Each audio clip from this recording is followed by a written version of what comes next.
He was born about just a year before.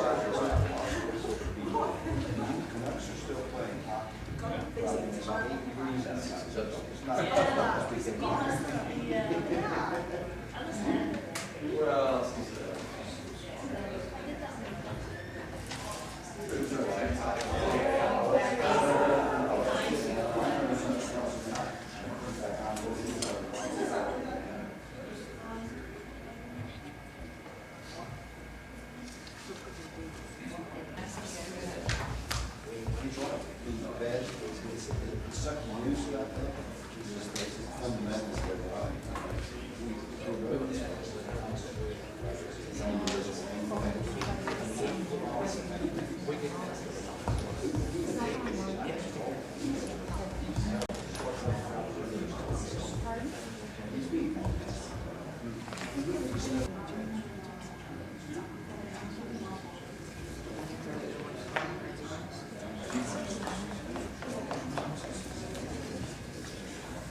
Thank you for your patience, everybody. There was a little television interview slipped in there, which will be on channel here, I guess. My name is Tom Perry. I'm the Associate Dean of Arts and Social Sciences and also currently the interim director of the David Lamb Center. I would presume to begin to try to fill the shoes of Jan Walls, but someone has to take care of the center now that Jan has walked off into the sunset. Today we have brought Michael Harris Bond to the Pacific Region Forum. This is, I think, we figured out his fourth visit, and he was one of the first people to do a Pacific Region Forum back about 15 or 16 years ago. So we're glad you enjoyed coming here and coming back. Michael is a professor, actually a research professor of psychology at the Chinese University of Hong Kong. He does work in social psychology, in particular on the social psychology of the Chinese people. Teaches a course about psychology of Chinese people at the Chinese University. And he's written many articles and books, and most recently a book entitled Understanding Social Psychology Across Cultures, which I understand is now being translated into Chinese. Today he's going to talk about progress in understanding the social psychology of the Chinese, reflections of a Canadian academic in the court of the dragon. So,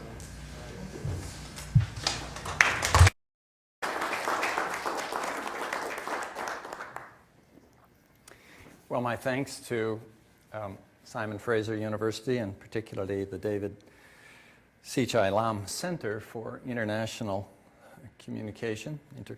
Is it international or intercultural? international. Good. Between nationalities, which can be That's true. All right. domestic in Canada. I like that. I like that openness. Actually, the center has been a mainstay, psychologically speaking, for me in my work. I arrived in Hong Kong in 1974 at the age of 30, not knowing what I was doing or what I was to be doing. And I've been making it up as I go, you might say, ever since. And the notion that the reality that there were people willing to listen to my various footsteps as I trod the path of cross-cultural psychology has been very supportive and very sustaining. Thank you very much, Jan, for that early opportunity to know that the work I was doing had an audience. We are sustained intellectually by others. Usually we're not so aware of it as you are when you relocate in other places. And that's, of course, been my experience coming back here again and again. It's a very welcome homecoming. Thank you.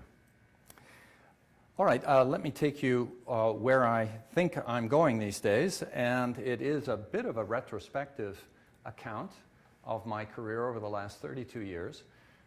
I have 2 years left in my career. I've just been appointed a research professor at the Chinese University, which is a considerable achievement given that we have a 60-year-old retirement policy at the Chinese University and at the University of Hong Kong. So I'm delighted that I'm able to continue practicing my trade, even though I'm across the Pacific and not at the University of British Columbia, which I gather has recently allowed academics to continue into the dotage. Whether I'm there, I'm not sure, but you can make your judgments as we go along. Let me give you some background to this presentation. And this book is really the background to this presentation. It's been the stimulus to the thinking that I'm going to present you today. This is a book that was published in 1991. It's called Beyond the Chinese Face. It's now into a 14th printing, having sold over 15,000 copies in airports and university bookstores. It turns out it's available at Peking Airport, to my surprise and amazement. I had no idea that when Oxford commissioned this book, it would continue in print and be as successful as it has been, in terms of sales at least.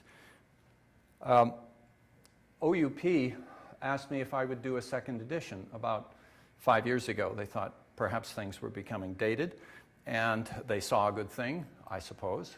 Publishers are very much oriented towards the bottom line, as you will discover.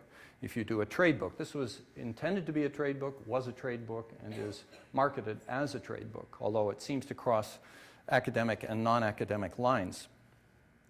Now that's a very tempting offer for an academic, to be given lèse-majesté, you might say, to do a second edition of anything. But I'm mindful of Sun Tzu's advice, which some of you have come across. There are roads which must not be followed, armies which must not be attacked, towns which must not be besieged, positions which must not be contested, commands of the sovereign which must not be obeyed. Interesting invocation. And I've demurred for at least 5 years. I have not done a second edition, and I think there were reasons that withheld me from engaging in that enterprise, and I think what I'm going to try and do today is to provide a rationalization for not doing a second edition of the book. You may have different opinions. I'd be delighted if you finish the talk and persuade me to continue. Well, let's begin at the beginning. China, another riddle wrapped in a mystery inside an enigma, to take Churchill's quote about Russia. Certainly it applies to China and our sense, most people's sense of China.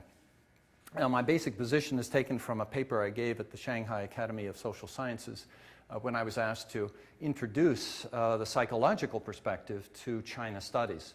It is not a part of China studies. China studies is replete with linguists, with historians, with literature specialists, political scientists, and so forth, but I don't think a psychologist has made an entree into that kind of environment, and I was brought in by someone who's doing work on intercultural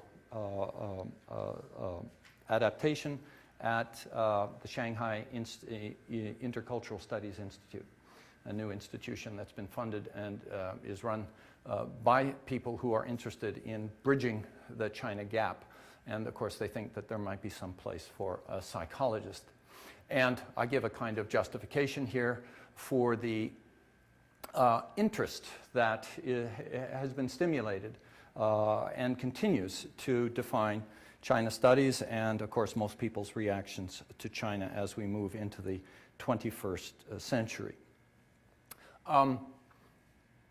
Fair warning, as I say, in attempting to describe the Chinese people, and in preparing this talk, I went back to one of my favorite source books from many years ago. This is A.H. Smith's 1900 publication of a book called Chinese Characteristics, and it is really a wonderful, remarkable document.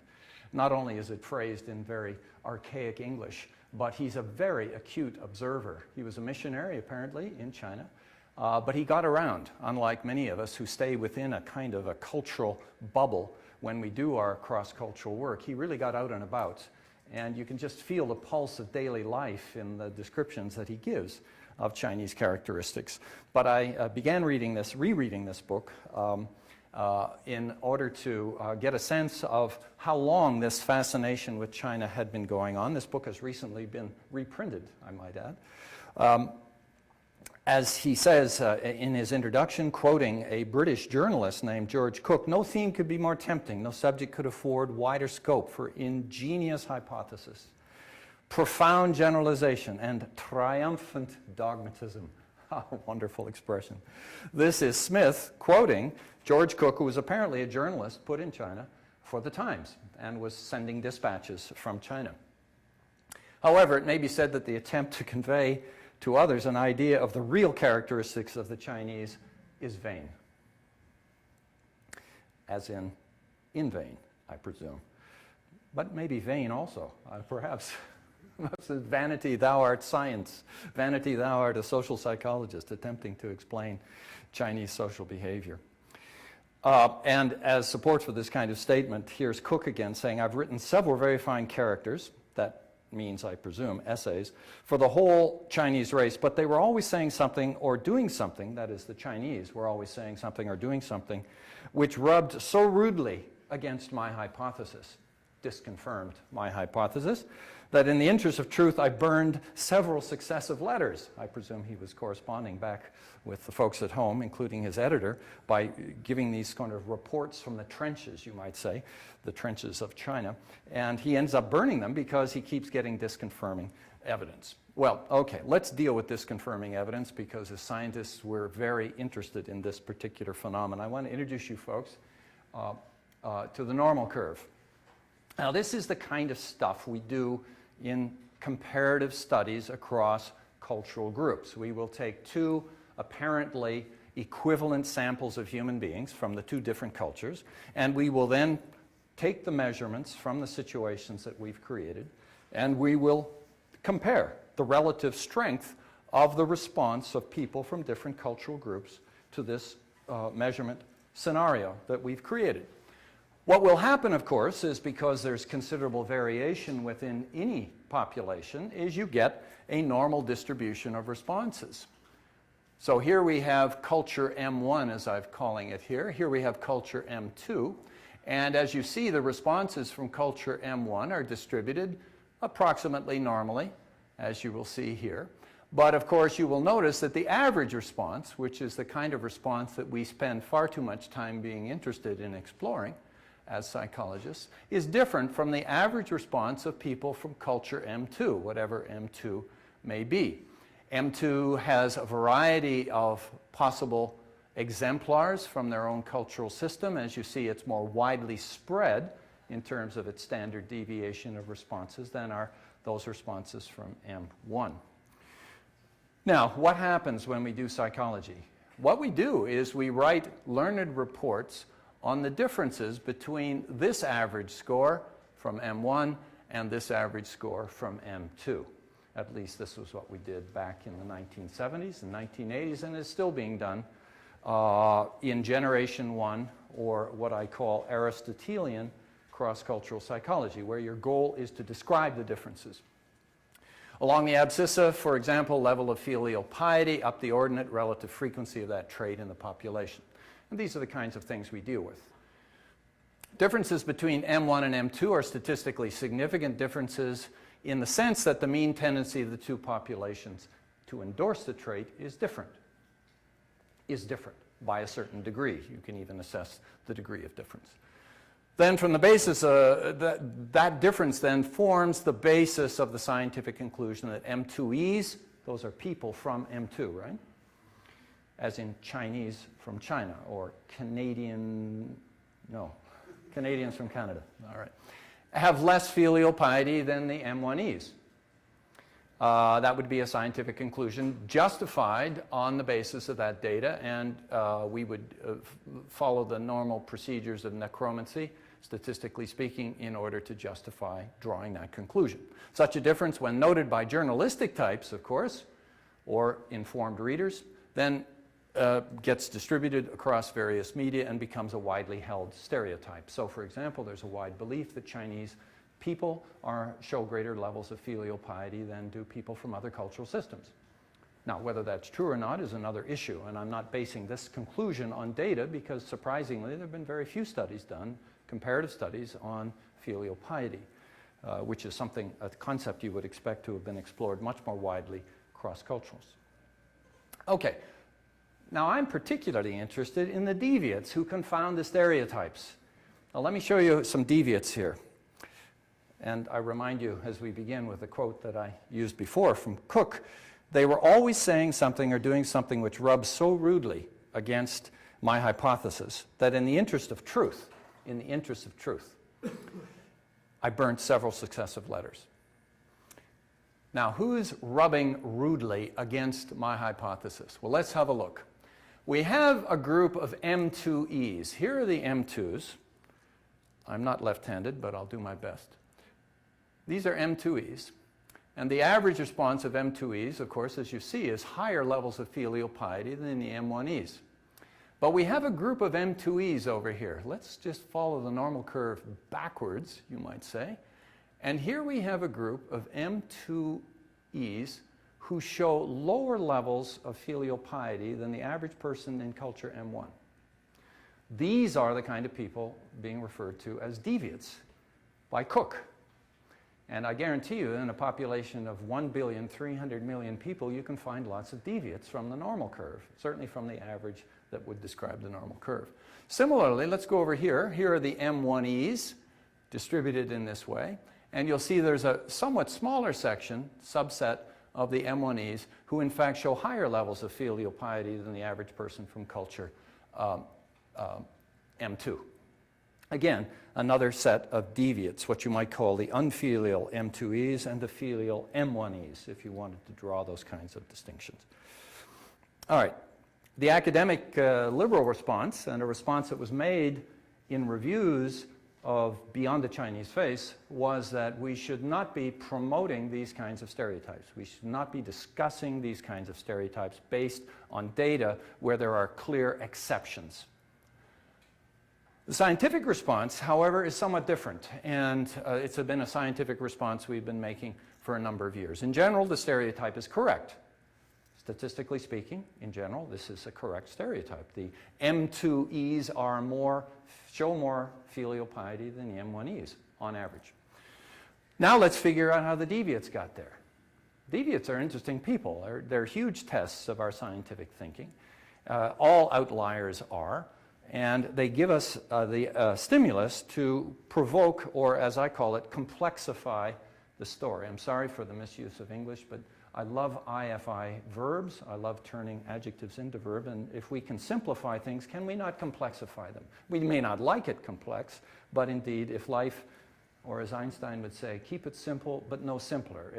If life is more complex, let's represent this complexity in our scientific work.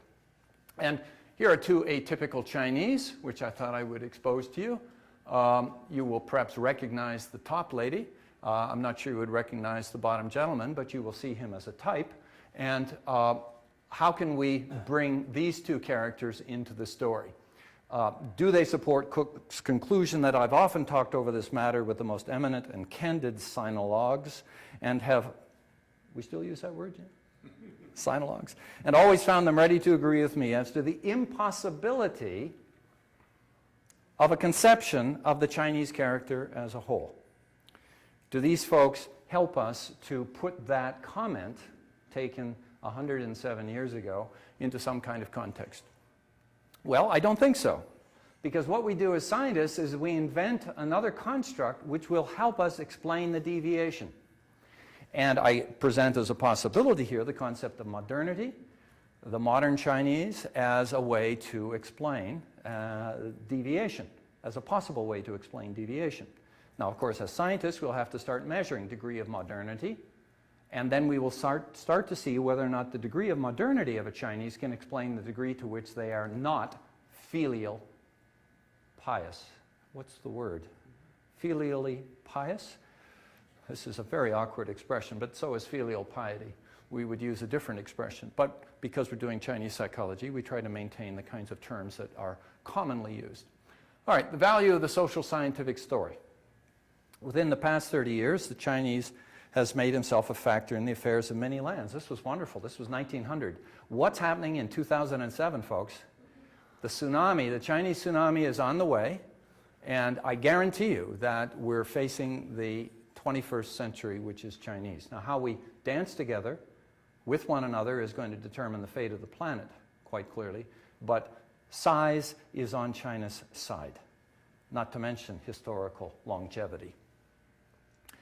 The enormous popular interest in things Chinese, including curious American students aboard the Semester at Sea. I just finished doing an interport lectureship on the Semester at Sea, going from Vietnam to Hong Kong, and I guarantee you the fascination of all those 600 students with things Chinese was enormous.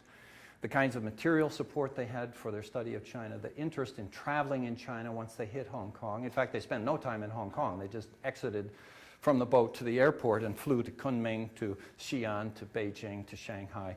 They were into the hinterland immediately. We call it the hinterland in Hong Kong. We try to maintain some sense of distinctiveness in Hong Kong. Of course, we're the hinterland as far as the mainland is concerned.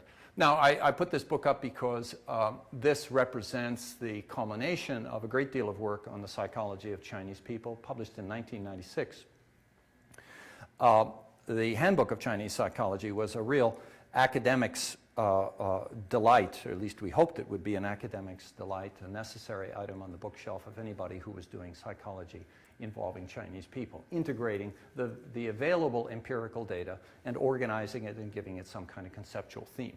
This was one representation of the interest in things Chinese. This book went into 2 printings, which is rather unusual for an academic book of this sort, and was only taken out of print this year after being in print for 10 years and going into 2 printings, 2 complete printings.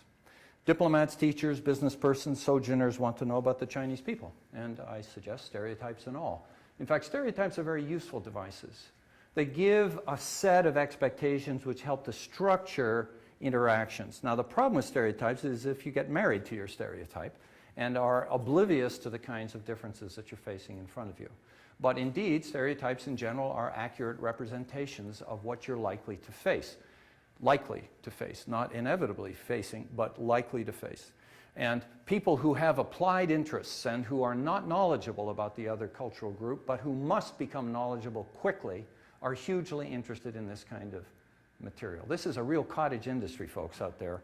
Cultural guidebooks, you might say. Not geographical guidebooks to the culture, but psychological guidebooks to the culture. And you find them in almost all major cultural groups. This knowledge guides expectation and alerts the user to the dimensions of likely differences. And I give some of the kinds of differences that have been discovered over the last little while in terms of Chinese psychology.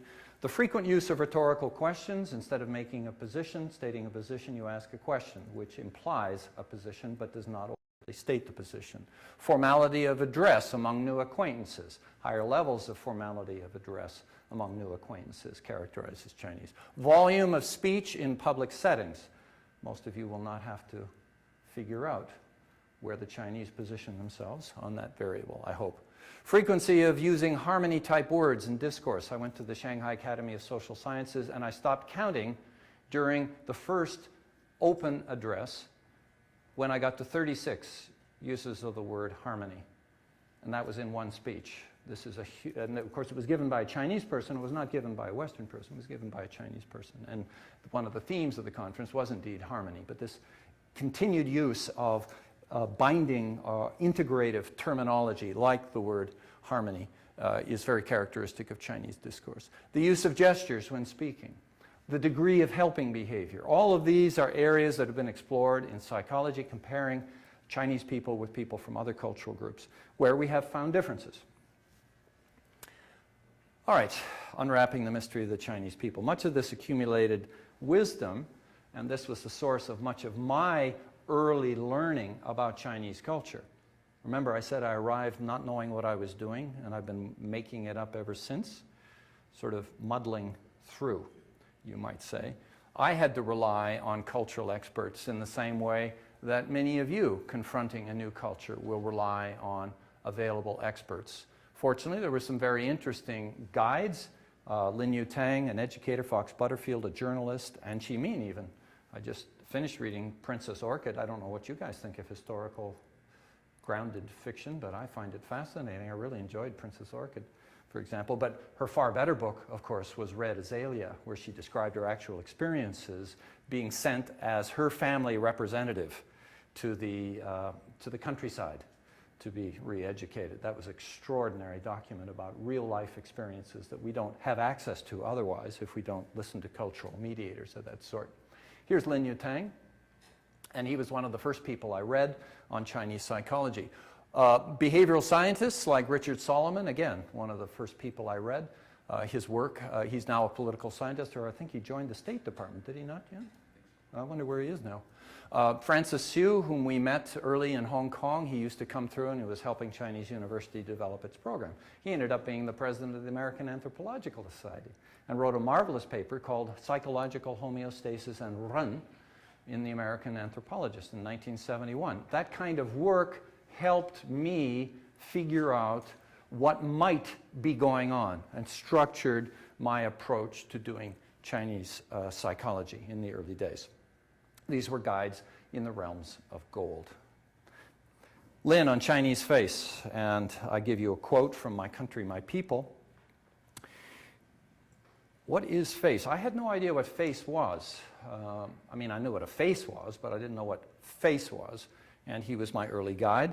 It is not a face that can be washed or shaved, but a face that can be granted and lost and fought for and presented as a gift. Face cannot be translated or defined. It is more powerful than fate and favor, and more respected than the Constitution. Whoa. Of course, at that stage, I didn't know that China had a constitution.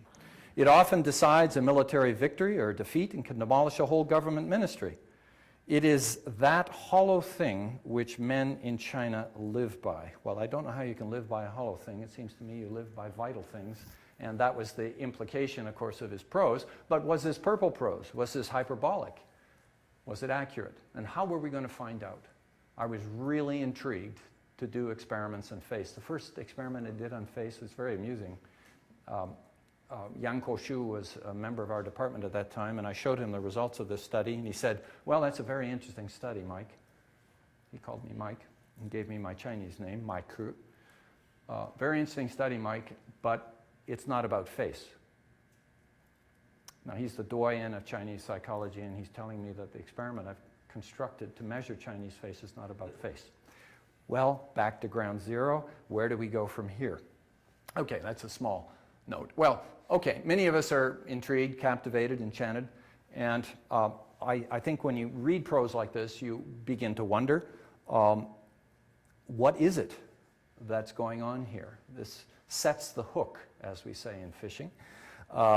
And I began to cast around for Chinese proverbs about face, and this became one of my very favorite proverbs. A man needs face like a tree needs bark. A person needs face like a tree needs bark. And more important than the other two essentials, face and favor. I was really intrigued. Now, how am I going to get at this construct? Implying that face is less important for non-Chinese. He wasn't saying that, but I think the implication was there. And that non-Chinese will find the dynamics of face more difficult to understand, and particularly important, more difficult to enact. So you have to do face. You can't just think about face. You can't just be sensitive to face. You have to be able to enact face appropriately if you want to function effectively in an alternative cultural environment where face is presumably regarded as important. How do you do that, particularly when you grow up as a Canadian boy in Toronto in 1944? I didn't get a lot of training in face growing up in those days. Okay, what do we get from such forays? Well, I tried to integrate the kind of work that we had at that stage from these kinds of early approaches to Chinese culture. They provided broad generalizations about Chinese character, but I underscore in culture here, these are shaped by the prevailing ideologies of their birth culture. The observers have a birth culture out of which they come, and which makes certain features of another culture salient. Correctly or incorrectly salient is another issue. The place of academic training. How were they trained? What was their informational base? What was their background out of which they came? Lin Yutang, for example, got an American education. What did that do to his thinking?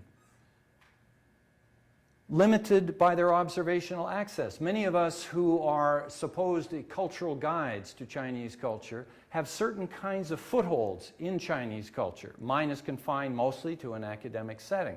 Missionaries will be confined to a different setting. Journalists will be carefully controlled in the settings to which they are exposed. One of the reasons why Fox Butterfield was such an excellent interpreter for me in China. He spoke Mandarin, and he escaped the net of control that surrounded journalists in the early 1980s and was able to get access to Chinese people and to hear their stories and to report on their stories. John Fraser, similarly, although I don't think he spoke Mandarin. Does John speak Mandarin?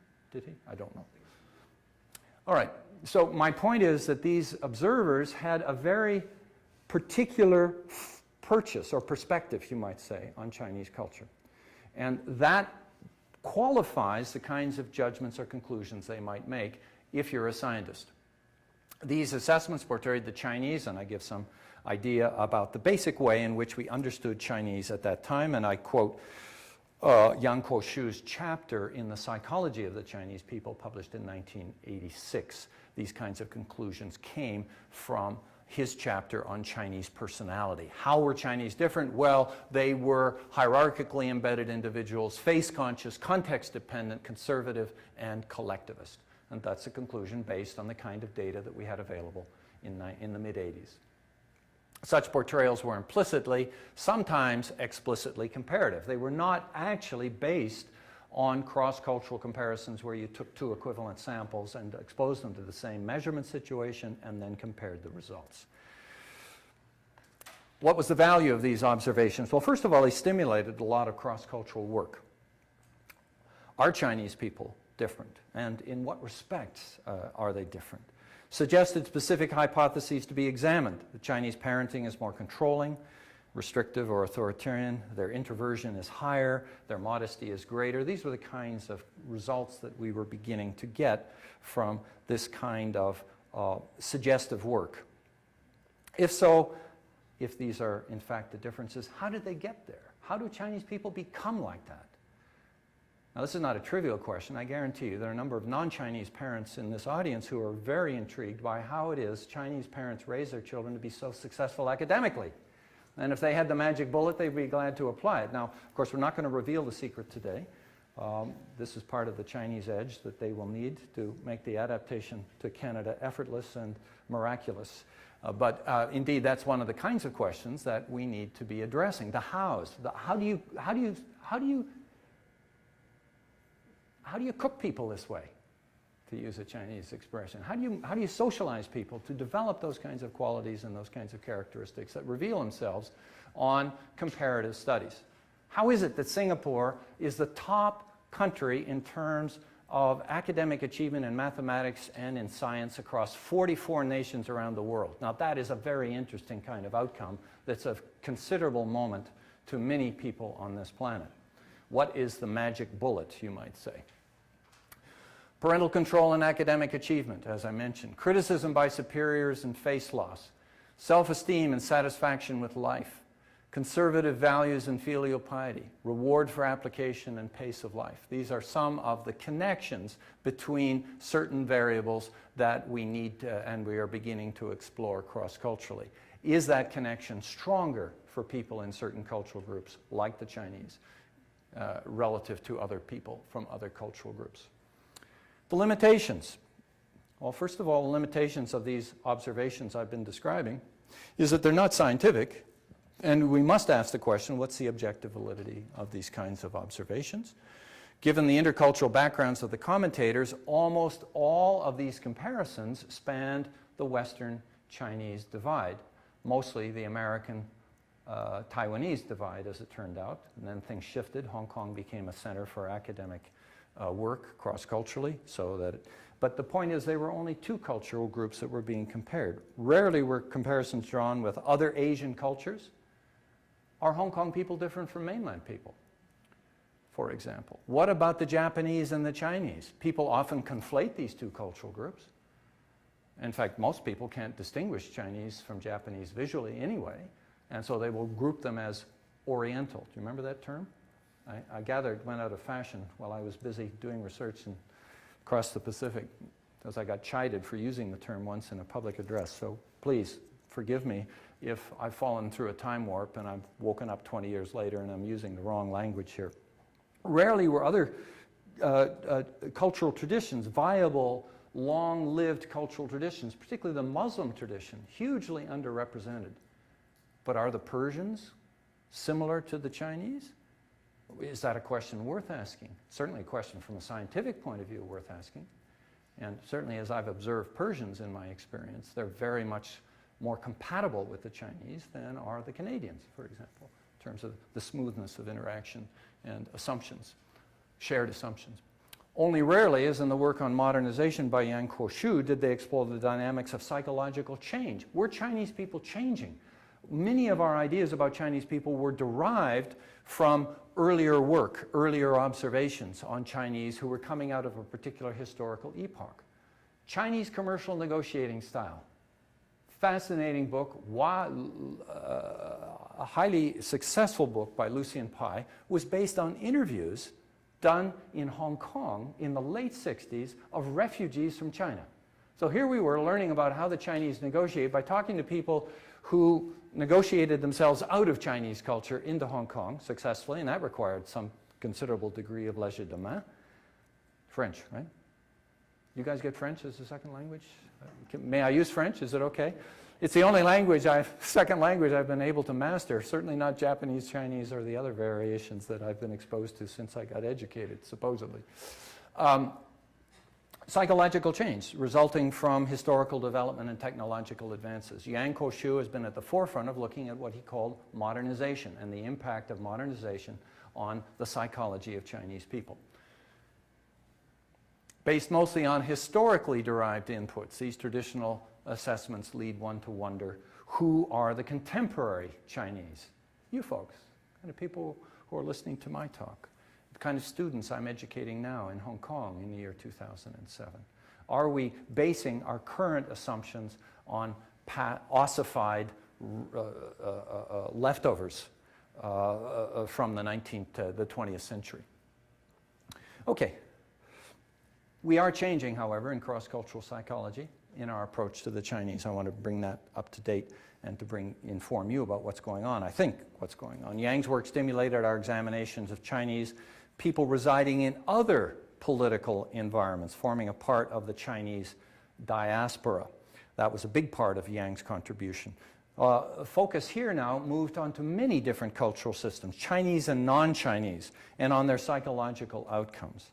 Leads to unpackaging the Chineseness of Chinese and non-Chinese cultural groups by focusing on different societal characteristics that may lead people from one Chinese cultural group to be psychologically different from people of another Chinese cultural group. And indeed, in some surprising cases, more similar to people from non-Chinese groups than in fact they are to one another as Chinese groups, nominally Chinese groups. Singaporeans are not the same as Beijingese, for example. How can we find out? Well, we can do the kind of research that's stimulated by these kinds of insights. A focus on incorporating indigenous concepts, a huge cottage industry in indigenized constructs, local constructs of interest, of fascination to people, and their measures into theory and into research. The assumption was if we could sample fully the range of cultural characteristics that are distinctive of all cultural groups, we could de-Westernize psychology, or recenter, as Triandis calls it, recenter the psychological enterprise out of the West into a whole range of cultural traditions that could contribute to our understanding of what it is to be human, that we had been neglectful, you might say, because of our rather limited focus. I've heard Triandis on many occasions saying that 90% of the information that you find in psychology textbooks is based upon 10% of the world's population. Now, what conclusions can we draw from that very limited sampling of data and very limited groups of populations? Even within that 10% of the world, we're dealing mostly with white Anglo-Saxon college students. Now, it may be universal, the processes may be the same, the outcomes may be the same, or maybe not. In order to find out, of course, we have to do the necessary scientific research. A third issue is a focus on processes leading to outcomes. Instead of simply documenting the differences, we're now looking at how you get to the differences. What I call Newtonian process, not just Aristotelian description. We're certainly moving into that area cross-culturally. in our studies. An example of multicultural focus, I don't know why, hyphenated beliefs. I tell you, I've been out of Canadian culture too long. This is a 41 culture study of social axioms. I'm dealing here with the first point, that is the focus on multiculturally that's emerging in cross-cultural studies. 41 culture study of social axioms that I presented here at Simon Fraser Forum last time. And at the culture level, we've now analyzed this data. Two factors emerge to define the belief space: societal cynicism and dynamic externality. Two factors, which is very nice because we now have a longitude and latitude of beliefs when we look at things at the national level. And here's the way the data appears and gives you some idea of the relative locations of countries with respect to one another. Now, this is not an eye test at the ophthalmologist, by the way. The details can be picked up in the article itself. What I present this to you to show, first of all, I want to inspire the Canadians to begin looking for other areas where they're different from the Americans. As a Torontonian, I know that that's a hugely important issue locally, distinguishing ourselves from the Americans, but it's not in terms of what you think is true about the world. We have very similar belief systems to the Americans, implying that adaptation to America might be just as simple as it is to Canada, but different depending on which Chinese society you're from. Because the other aspect of this display that I want to highlight is the different Chinese cultures and how they are separated from one another. Now help me through this. There's China, okay? Now here's where China is, and look who it's dancing with. Over here we have the Latvians, that's Latvia. Here we have Lebanon, who would ever have thought? West Germany, goodness gracious. Those are the closest partners. What's the closest Chinese culture to China? It's over here. There's Hong Kong, or they're slightly to the right. We have to go down here to Singapore. That's quite a dramatic difference. South, much lower on societal cynicism, the Singaporeans, than the Chinese, or even the Hong Kongese, who are very high. Where's Taiwan? Can anyone see Taiwan? Ah, there we are. Look at that. My goodness gracious. Compare Taiwan and Singapore in terms of societal cynicism. Huge difference. More or less as you go up. That's higher levels as you go up. Higher levels of societal cynicism. The extent to which you think society is hierarchically structured, the extent to which the rich get rich and the poor get poorer, the extent to which kindness and other social virtues are rewarded or not, and socially cynical people believe that will not be rewarded, that it's a dangerous position to assume in life to be kind and thoughtful and caring and concerned, that it will lead to exploitation. So, yeah. So Korea is higher on those Yes. than China. Yes, yes, and indeed there are countries that are more, that are higher than East Germany. Compare East Germany and West Germany in terms of their experiences. There's Germany West, that's the average position of the two Germanys, but quite a dramatic distinction between these two cultures that have been brought together by the fall of the Berlin Wall in terms of their prior experiences, probably political experiences, and the way they think the world works. These are beliefs, these are not values, I might add. These are not issues about what is important, but rather issues about what is true. And those are hugely important issues as we're discovering in our research. But my point here is to show you that when you open up the psychological studies to multicultural research, you begin to see all kinds of amusing and interesting and provocative differences as well as similarities. Certainly what is true is that the notion of calling people Chinese simply because they come from one of the big four Chinese cultures is ludicrous. It's not going to work. Chinese people are different. Not all Chinese people are created the same just because they identify themselves as Chinese or because they are identified by others as Chinese. And as I say, Canadians, get to work. Russia's pretty close. To, For that, it took me a while to find out too, China, as far as their. all right. And you can think of recent political experiences. How do we explain these kinds of organization? How do we explain the layout, the pattern, you might say? And of course, we've been looking at societal level predictors. The best predictor of both of these indices is GNP per capita, that in general, as you move higher on either index, you're getting poorer in terms of your social system, the general wealth, but you're also getting higher in terms of Gini, which is relative inequality in incomes, so that higher societies up here have higher levels of Gini, and similarly over here. A number of interrelated factors. But we haven't yet been able to identify what does predict very well. As I say, 4 Chinese societies are located differently. These investigations revealed differences across the Chinese groups.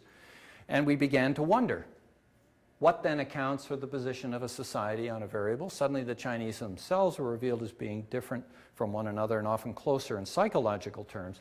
In psychological terms now. This is the work I do. We scan the world, we lens the world, you might say, in terms of psychological variables, not other variables. Certainly not how they self-identify. Almost all Chinese will identify themselves as Chinese, as if that makes them the same. It's same in terms of self-identification, but not in terms of the other variables that we use to distinguish groups one from another. What else? The best available predictor of a society's position is its per capita GNP, but its influence is small. What are the other variables that might help us locate a society, predict why a society is higher, why Russia is higher on this societal cynicism dimension than some other countries? We need to look for that, and we haven't done much work, effective work, looking at cultural differences. We've relied on the economists to tell us how societies are organized and how to compare societies, but we really need to be looking at other sorts of issues. Religious ideologies. How do we dimensionalize religious ideologies? Right now we categorize religious groups. These are Muslims, these are Protestants, these are Catholics, but that doesn't tell us anything. Any more than saying that someone is Chinese doesn't tell us anything. We have to get to the psychological variables that underlie that kind of categorization. Now, this kind of research, which lays out and disaggregates different cultural groups, may provoke the attempt to dimensionalize various ways of considering how societal traditions differ from one another, and hence how people get socialized differently within those social systems. These predictors may be more apt when attempting to explain societal outcomes like average level of life satisfaction or mean trust in one's fellow citizens.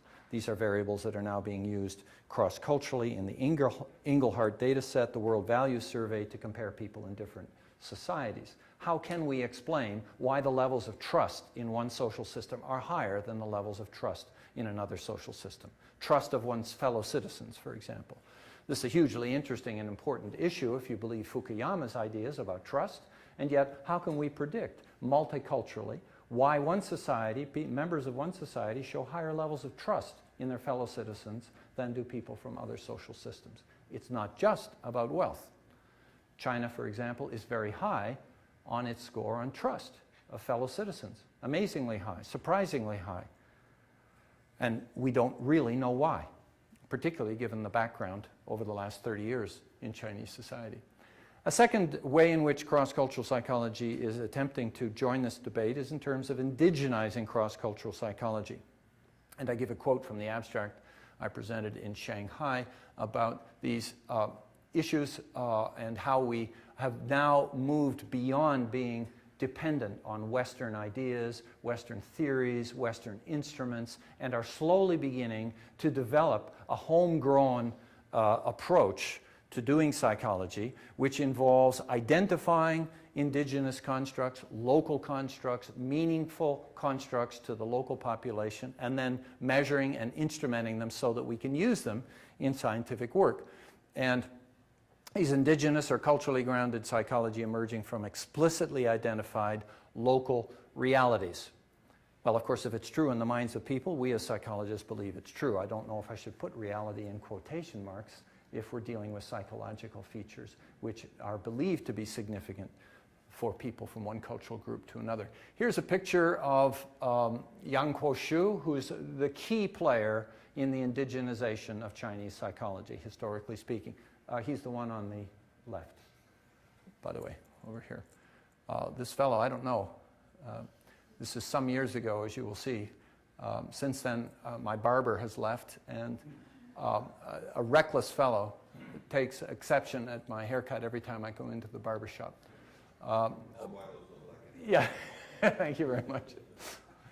Here's Yang in his very avuncular way, and he was one of my great inspirations in terms of trying to include indigenous local ways of thinking about the world and developing measures. Because one of my koans in terms of my own personal development has to say to myself, suppose psychology had been invented in China.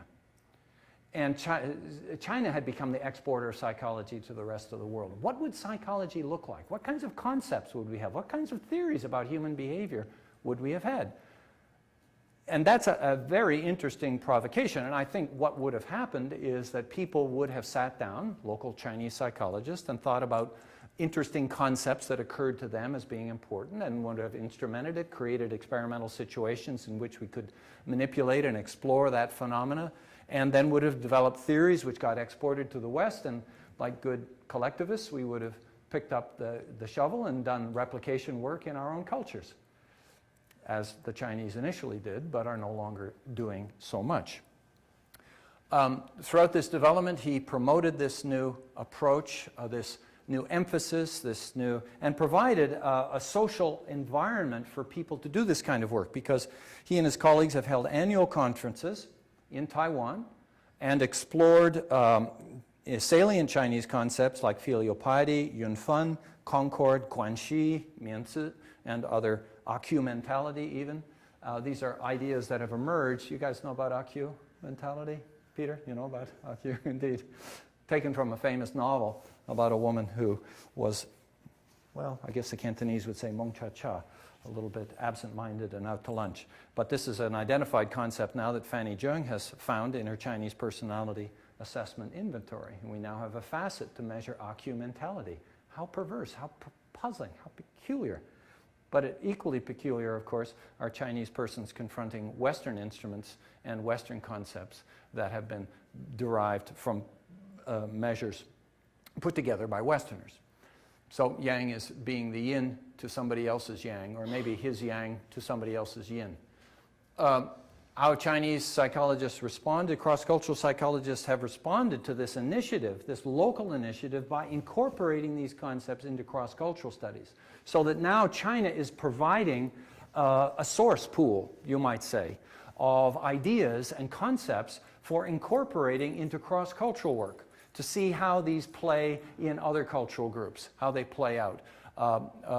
Basic idea was the concept of relationism developed by Wang Kuo in Taiwan, and we're beginning to develop measures that look at this emphasis on relations as opposed to individuals, interdependencies as opposed to individual concerns.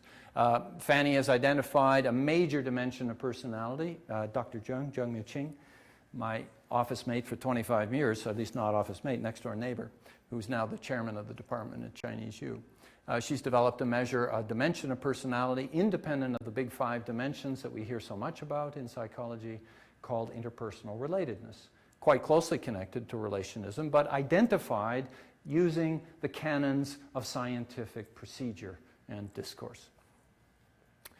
Guan and colleagues examined 2 indigenous constructs. We think of self-esteem as a Western indigenous construct, something that came out of the individualistic ideology, the huge emphasis on self-esteem in the West, but similarly relationship harmony as a Chinese construct. Well, we put these 2 together in a single study and compared Americans and Chinese using both of these concepts, and it turns out that each of them predicts life satisfaction. Of course, we knew that self-esteem predicted life satisfaction. People higher in self-esteem reported higher levels of satisfaction with their life. And there was a huge set of theories developed around that. The work of Ed Diener at Illinois is focused on life satisfaction. We thought, well, is there more to life than self-esteem? Is there more to satisfaction with life than the extent to which you achieve self-esteem? Well, how about the extent to which you create an interpersonal environment around yourself that is harmonious and in balance? So we developed a way to measure relationship harmony. We included it along with self-esteem, and we found out, lo and behold, that relationship harmony added to our ability to predict how satisfied somebody was with their life. Of course, self-esteem mattered, and it mattered in both cultures. relationship harmony also mattered, and it mattered in both cultures, and two of them together contributed to a greater understanding and ability to predict life satisfaction. So here's an example of the use of an indigenous construct to enlarge our ambit of psychological constructs. This is a very important development in cross-cultural research because we are no longer reflex arcs of the American megalopolis in terms of psychological research. We can now use our own differing cultural realities as a source, as an inspiration, and as a tool scientifically. It doesn't always work out, I might add. This is a success story, and they're not always success stories, but these are some of the success stories, these two, interpersonal relatedness and relationship harmony, that we have found. Focus on process. Let's go back to the normal curve, this one taken with respect to formality instead of filial piety, but the basic idea is the same. Closer inspection of the data found that there's considerable variation. There's always considerable variation. We psychologists don't like to deal with variation. We'd rather have prepackaged solutions to say that the M1Es are lower than the M2Es on variable X. There's a nice simple statement that overlooks, of course, most of the spread in the data. Average differences we had previously used to build the psychology of cultural differences seemed less significant when compared to the considerable variation within cultural groups. It's very risky to talk about a group of people from a given cultural tradition. Not only do they find it offensive, particularly if they come from an individualistic cultural group, but scientifically it doesn't sail. That is to say, you have this variation in any display of data comparing two cultural groups. Okay, variation within and across. What are the sources of this variation in a given culture? Where do they come from? How are they produced? Are the differences between two or more cultural groups produced by the same processes? Do we get to the same outcome, high levels of filial piety, in the same way? What is it about the socialization experiences that lead a child to demonstrate greater levels of filial piety, assuming we can measure it in equivalent ways across cultures? Then what's the way? What's the process by which it happens? How to find out? Well, of course, the answer is we do cross-cultural analysis of data collected to assess models, structures, linkages among different constructs in social psychological processing using this new acronym SEM, so structural equation modeling.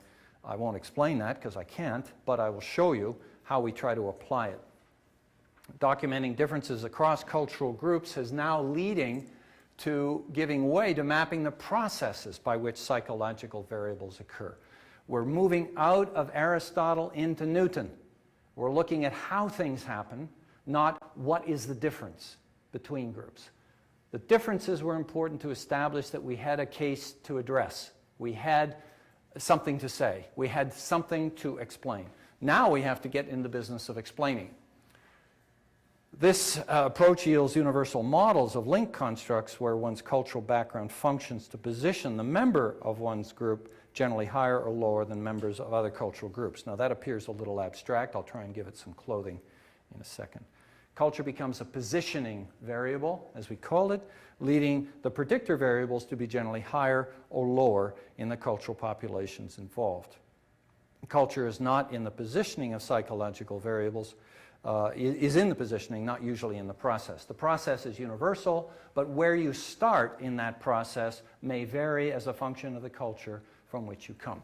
Let's have a look. I'll try to give an example on face loss, dealing with some data we've been collecting on the consequences of being hurt by other people. One of the consequences of being hurt by somebody you know, or even somebody you don't know, is that in that kind of setting you can lose face.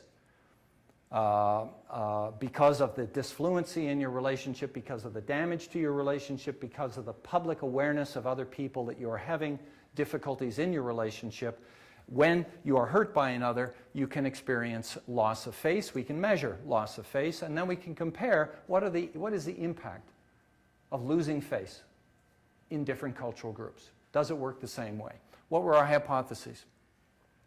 Predictions. Greater face loss leads to greater levels of anger on the part of the person who's been hurt by another. It also leads to greater levels of shame on the part of the person who's been hurt. Now that may seem peculiar to Canadians, but indeed we feel shamed, Chinese persons, and indeed, as it turns out, American persons feel ashamed if they have a disfluency with somebody that leads that other person to hurt them. What are the consequences of those two emotional complexes? Greater shame leads to more avoidance of the perpetrator. If we're ashamed at what happened, we avoid the person who's associated with that shaming, that hurt that led to the shame. In addition, if you feel angry, if that's part of what you feel, you're more likely to retaliate against the perpetrator of the harm.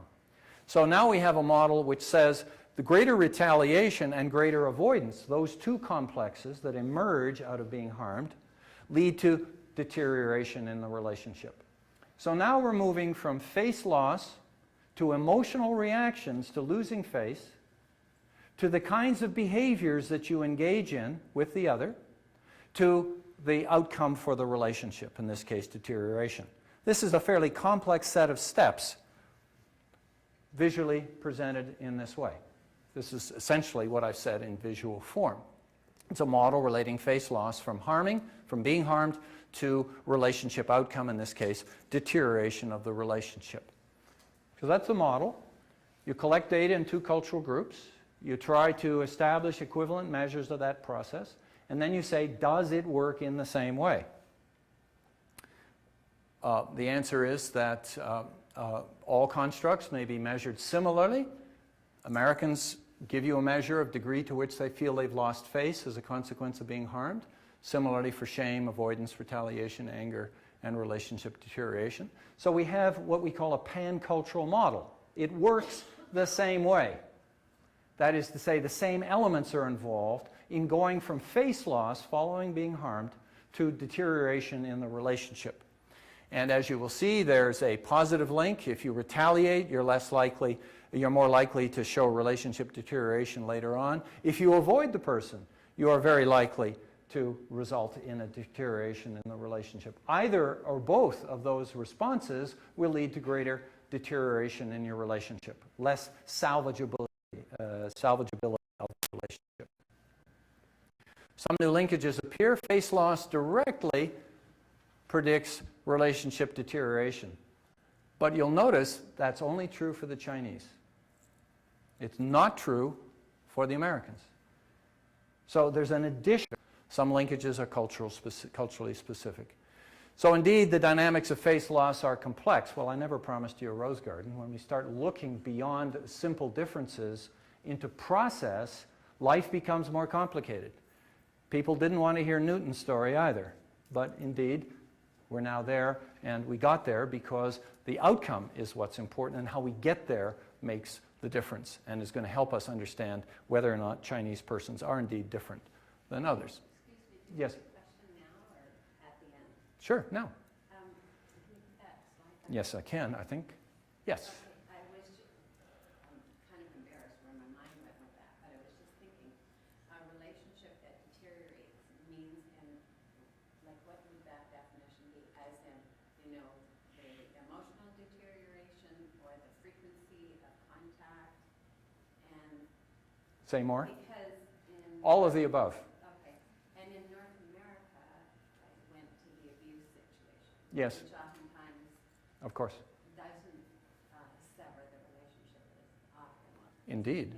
So, do you think that that was the variable there, that in the Chinese culture it definitely does sever it more, and that abusive situation doesn't generate the same stimulus?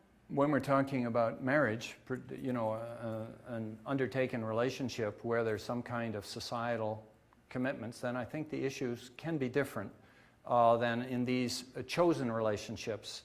Some of these relationships do involve family members, but we certainly didn't, we were using university students, so we didn't have any married couples. But I think the dynamics for marriage would be somewhat different because of the societal constraints against divorce. And also we have to look at the societal provisions for doing something about it.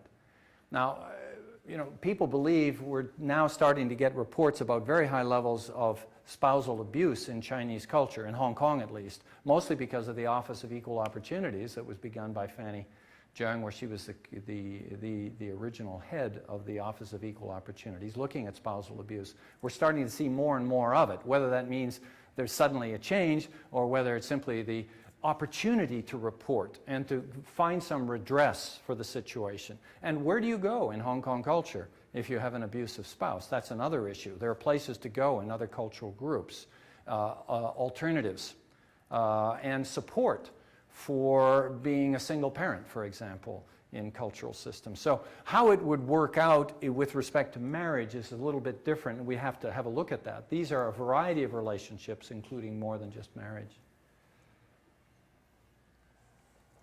Consequences of the process approach. We move away from simple and challengeable assertions about cultural differences in the level of a construct like Yanqing or authoritarian submissiveness, which formed the basis of a lot of our original work. I was intrigued by Solomon's work. He talked about the Chinese as being very high in authoritarian submissiveness, for example, and that all phenomena could be explained by the higher level of Chinese in terms of authoritarian submissiveness. That was a basic position that he took, but he was simply making an assertion about the relatively higher levels of a single construct. Focus instead on how an outcome occurs. Ask whether it obeys the same or different cultural logics. Okay, well, I don't want to impose upon your Canadian hospitality. There's more to say, and it will be posted, I guess, in due course on the web. I'd be happy to entertain questions. What's happened here, what I've tried to present is the way my thinking has moved and the reason why I didn't do a second edition of Beyond the Chinese Face. Because I believe the issues are much more complex. I believe we need to locate Chinese within a multicultural space. I believe we need to look behind or within the Chinese face at the human dynamics that are distinctive of people, that are characteristic of people in all cultural groups. And that we need to be exploring the ways in which a given outcome is produced in the people we examine by exploring the socialization process they undergo. I have a number of prescriptions for future work, but they do not involve doing two-culture comparisons on a single variable where your conclusion is the M2Es are higher than the M1Es. I don't think that is taking us anywhere, and it's much more complicated than the original story. It's much less readable than the original story, but I think it's where we are going. Over to you. Yes. I think in this regard, psychology should do an about face.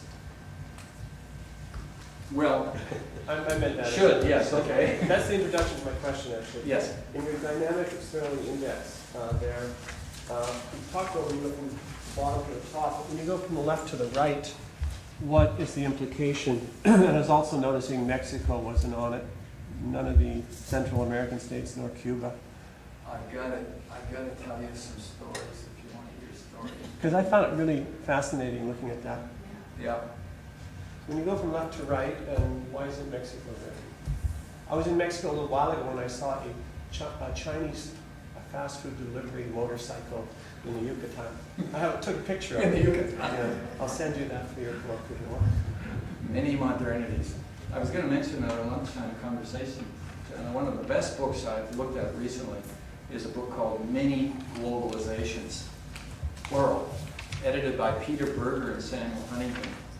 And Berger's introduction, which is available on the web, is worth the price of admission to any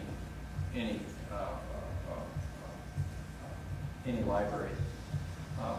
Remarkable piece of work, which says that yes, there is globalization going on. It's not a one-way street. There are many globalization emphases and directions that are occurring. Cultural groups will absorb the impetus for globalization in their own distinctive ways. It will be filtered through their cultural traditions. And the title really says it all. It's not a one-way street. As I say to my students, if you can westernize, can I sinicize? And that's the basic idea that Berger is exploring. Now, back to your question about Mexico. I desperately wanted Mexican data. I begged, pleaded, borrowed, cajoled, traded, guanxied, lao guanhai. I did everything I possibly could. to get Chinese data from my colleague who had promised to deliver it. And because he had promised, like an idiot being a Canadian socialized person, I assumed it would be delivered, right? I didn't make the assumption that, boy, if you want Mexican data or data from most cultural groups, you've got to do what you can. You've got to oversubscribe, get additional collaborators. We finally have Mexican data, but it came out too late for this particular study. We threw 70 pieces of mud at the wall, we got 41. That's not bad on a multicultural study. I tell you, this is an organizational nightmare. Really worthy of GM, I must say. To try and orchestrate a multicultural study. You get what you get in the end. And who knows what local peculiarities are determining who actually produces the data. I have my own interpretation about Mexico. But there are many other cultures that we desperately wanted and could not get. The good news is we got China. How embarrassed, you talk about your embarrassment. Here I was producing a Chinese value survey in the 1980s. I couldn't get data from China.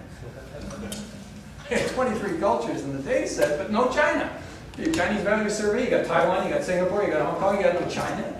Well, no gaucho, you know, it doesn't make any sense at all from a Cantonese point of view. It was inconvenient in the mid-80s to get value data from China.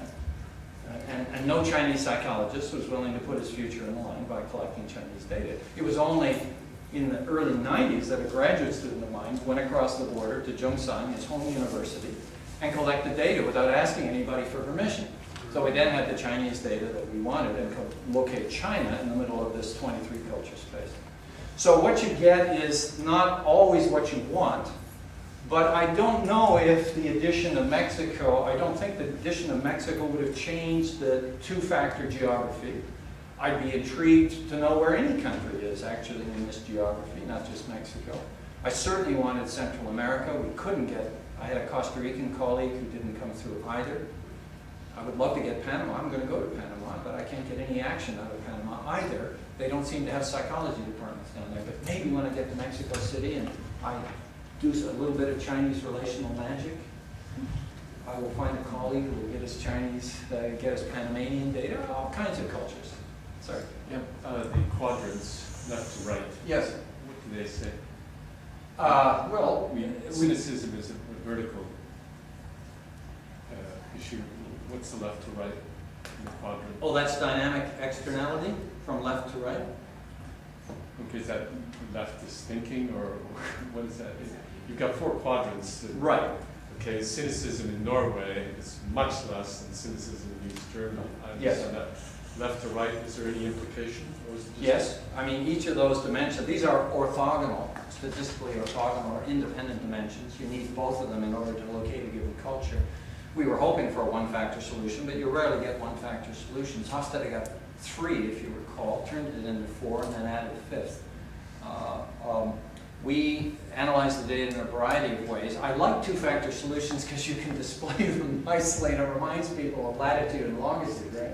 So this one worked remarkably well, but they are different. They are predicted. A location, a left-right location, is predicted by different variables than a top-bottom location. We do much better predicting societal cynicism than we do dynamic externality. Dynamic externality is a combination of 4 different dimensions that appear at the individual level, whereas societal cynicism is almost a perfect representation of what we call social cynicism, the individual level variable. You see, when you do cross-cultural studies, those of you who are familiar, you get both psychological level ways to represent the data, but also cultural level ways to represent the data. Those of you who are familiar with Hofstede will know that he provided us with a culture level representation, but no psychological level representation.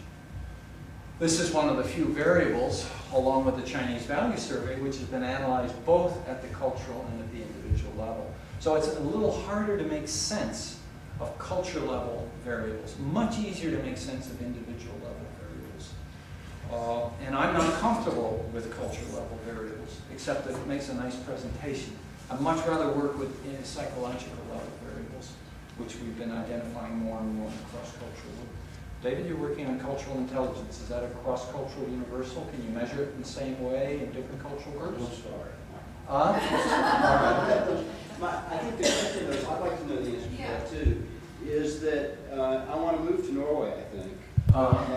But so how does that differ? I know you have trouble with dynamic externality, but how does that differ from Indonesia, for example, on some of these ideas? Is that where you? Yes. Yes, that's what The four, What are the the four forces basics. that make up dynamic externality? Okay, reward for application, religiosity, fate control, and social complexity.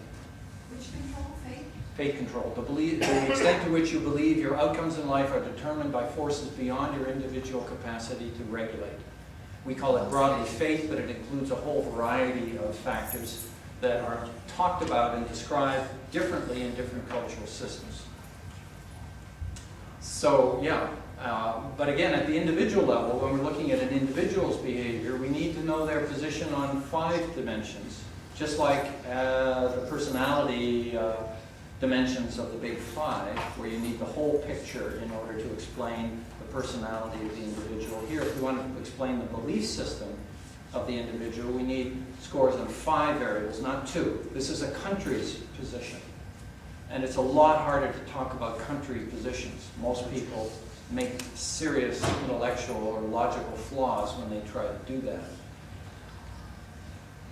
Now, again, if you want to ask about the Indonesians versus the Norwegians, that, of course, is at the individual level, and we would have to look at the 5 scores that each of those 2 groups had and to say, well, gee, they're very similar in terms of levels of social cynicism, but they're very different in terms of fate control. They're very different in terms of religiosity. Indonesians, I know for sure, are extremely high on what we call religiosity, the extent to which you believe that religious institutions are a positive, integrated force in society, as opposed to the opposite. And the fate control as well would be high among Indonesians compared to Norwegians. And that's one reason I think we find, and where are the Norwegians, by the way? Oh, yeah, okay, so they're lower, much lower than the Indonesians, and probably on all 5 of those, all 4 of those basic belief dimensions. Well, maybe even on all 5. Indonesians are a little more socially cynical, but whether that helps you, it depends what kind of question you're trying to answer. My guess is they're lower on all, higher on all 5 than the Norwegians. It's a pretty dramatic contrast. But where's the biggest contrast? Norway and the Pakistanis, right? Mm-hmm. So not only Indonesia as a country is fairly low on societal cynicism, but look at Pakistan. My goodness gracious. What hope would you as a Pakistani have if you were growing up in that kind of a social environment where people in general believed those kinds of things were true about the society in which they function? It looks like a net exporter of human capital to me, Pakistan. Countries in the upper part are countries that are where people are trying to leave and come to countries in the lower left quadrant. Norway, United Kingdom, United States, Canada, for goodness sakes.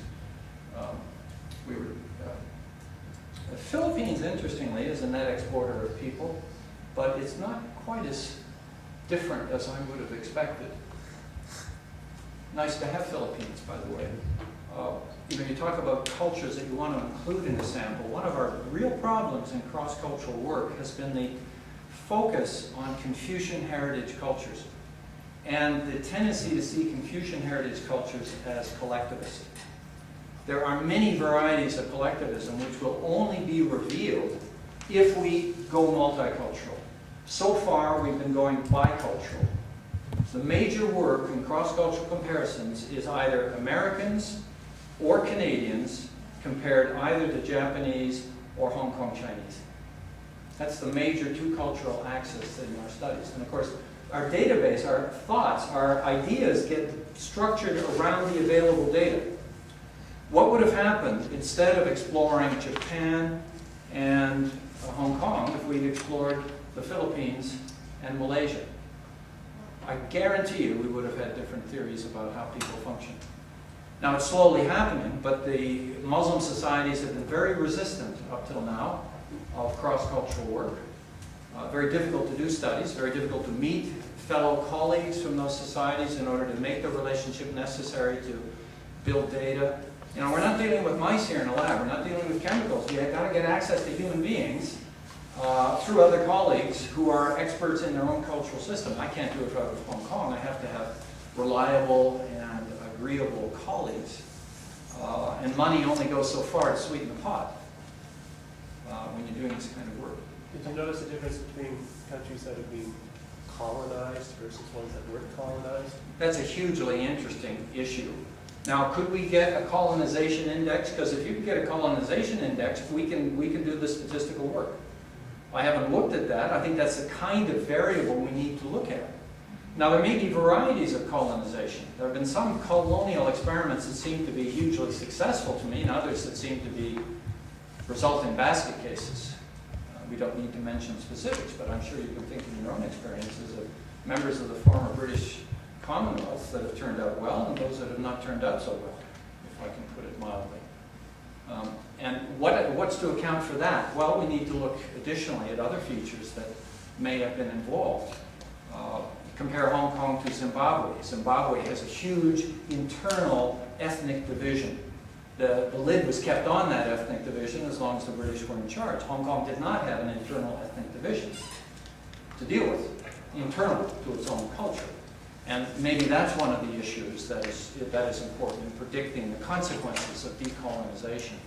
We do need to look at that, but we haven't been looking at it. We haven't been asking the right questions of data. We haven't known what kinds of questions to ask, what kinds of measures to take. Instead, we rely on the available economic indices, which are all out there, but we're really, I don't know, becoming slaves to the economists. And I think we have different ideas than the economists, and we need to find ways to instrument those.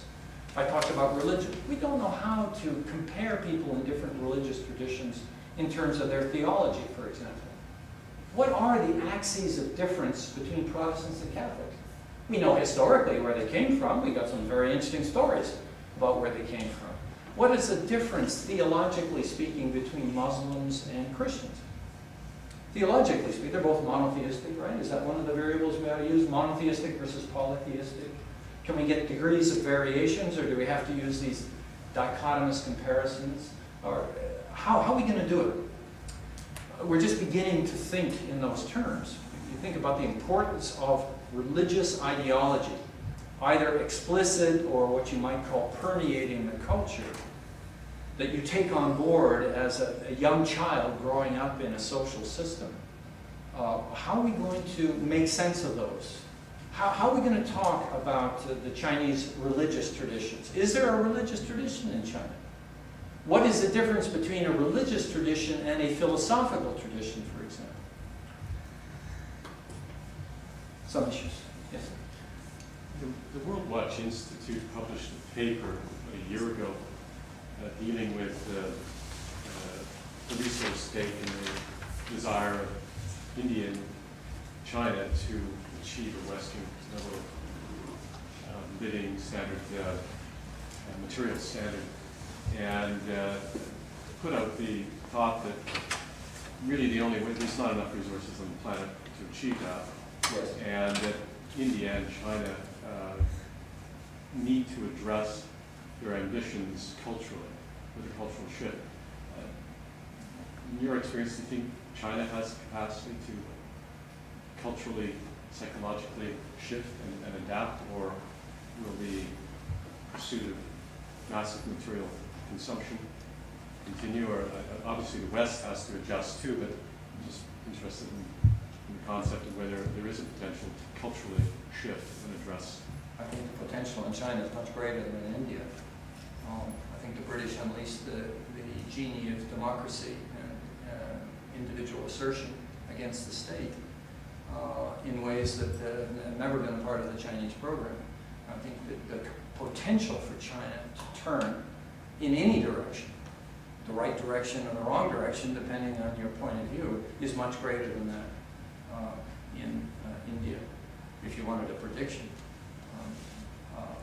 But you know, the broader picture was addressed by David Corton when he talked about the need for a spiritual reorientation throughout the whole planet in terms of these issues. And mostly that involved a reduction in the sense of privilege and resource acquisition. we had to ratchet down our expectations everywhere. Now, whether you can do that, I don't know. People get very married to their resources and the environment in which they function. And a lot of people will make changes in their living situations in terms of acquiring greater material resources. That's a human basic that's very hard to turn around. How you get it turned around is related to beliefs. What you value is the issue here, and of prioritizing a reorientation of priorities in terms of resources is going to be hugely important throughout the whole planet. I mean, it's going to cost us to engage in global warming, and it's going to cost everybody. And are we willing to pay the price for the next generation? That I don't know. It's a hugely demanding problem. Well, I don't want to overstay my welcome, and some of you are feeling restless, and it was a 3:30 deadline. Thank you very much.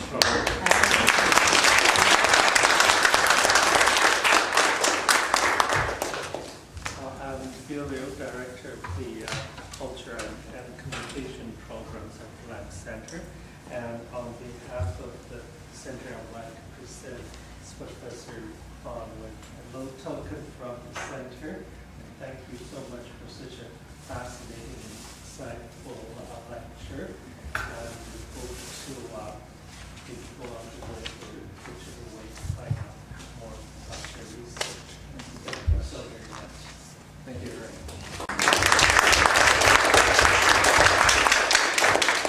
I have a couple of announcements to make. This is the Asian Heritage Month's May. Lab Center, together co-sponsored by the U.S. Consulate, has organized a book reading on May the 15th, a Tuesday, by Filipino-American writer Louis Francia, and he's going to read from his book, Eye of the Fish. And in a personal story, he's the winner of the 2002 Penn Center Open Book and the 2002 Asian American Writer Literature Awards. And the day after that, on May the 16th, he will be giving a talk titled Too Asian to be American or Too American to be Asian. So this will be a fascinating talk too. So hopefully you will all be interested in coming to these two events, which is May 15th, Tuesday at 6:30, and May 15th at 6:30. Both at Harbour Center right here. Thank you. I have to go talk to him. I think it's so hilarious what he said.